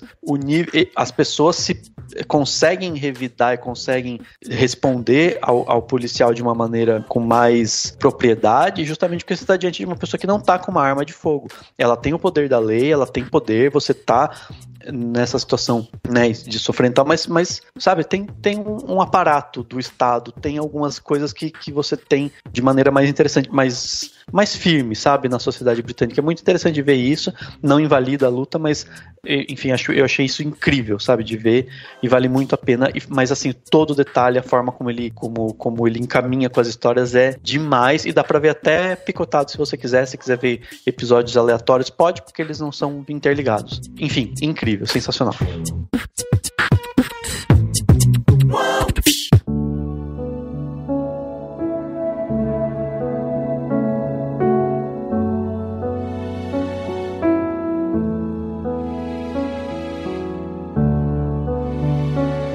Chegando aqui no final desse podcast Cinemação 424, batemos esse papo aqui sensacional sobre Um Lugar Silencioso, parte 2, né? Esse filme que está aí para ser assistido, e a gente não poderia fazer essa discussão aqui sem os nossos convidados de hoje. Então, Ieda, eu queria agradecer sua presença aqui com a gente mais uma vez, né? Sempre muito bom ter você aqui com a gente, e queria que você deixasse o convite, né? Se as pessoas quiserem te acompanhar, conhecer mais o seu trabalho, onde que te encontram, né? Quais são os meios de contato aí para chegar até você? Bom, eu escrevo no meu site, é o iedamarcondes.com. Você pode também me seguir no Twitter, que é @iedamarcondes. Eu agradeço também muito, eu gostei muito do papo de hoje, acho que foi muito proveitoso, muito gostoso. Legal. E espero que role mais vezes, quem sabe quando sair a terceira parte, né, do Lugar Silencioso. Pois é, muito bom. Obrigado novamente, Ieda, foi incrível. Cauêzito, obrigado também pela sua presença aqui com a gente mais uma vez. O Cauê é autor aqui do Cinemação, então tem muita coisa legal que o Cauê escreveu aqui dentro do cinemação.com, mas você também tá pelas internets aí, né, Cauê? Então diz pra gente também como que faz pra chegar até você. Primeiramente, a forma com que o Rafa me chama de Cauêzito é diferente, sabe? Mas, sei lá, é o de sempre, sabe? Eu escrevo como a Flor, tenho várias coisas no Cinemação. Agora, eu tenho textos, na verdade agora eu tenho um, mas em breve vai ter mais, lá no Bloody Disgusting, site de terror gringo lá de fora, e às vezes no Nervos, mas basicamente aí freelanceando na vida, escrevendo sobre cinema, falando sobre as coisas que a gente ama, às vezes sobre terror. De novo, só agradecer. Vocês podem me achar, né, também em redes sociais, no Cauê_Petito no Twitter. Enfim, aí nesses sites aí, no Cinemação, no Bloody Disgust, tem um texto sobre Homem-Coisa da Marvel, que é um filme de terror da Marvel de 2005, bem bizarro e um tanto quanto ruim, mas tem muita coisa que pode ser extraída também, enfim. E como sempre, ótimo estar aqui com vocês. Obrigado, Rafa, obrigado, Dani, obrigado, Ieda, falando sobre esse filme, foi muito proveitoso mesmo. Falar sobre essa confusão que é o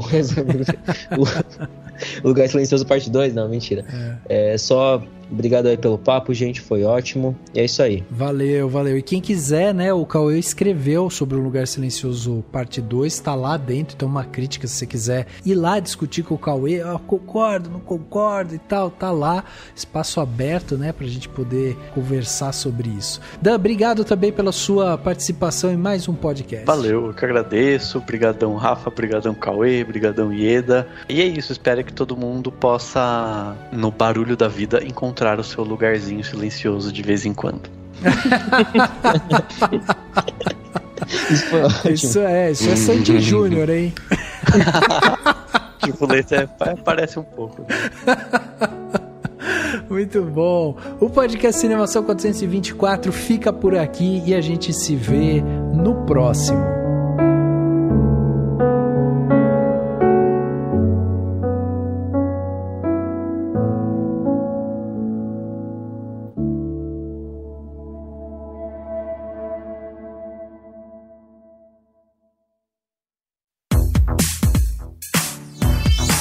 Esse podcast foi editado pela Isso Aí Design. Tudo isso é forma com função. É design estratégico. É isso aí.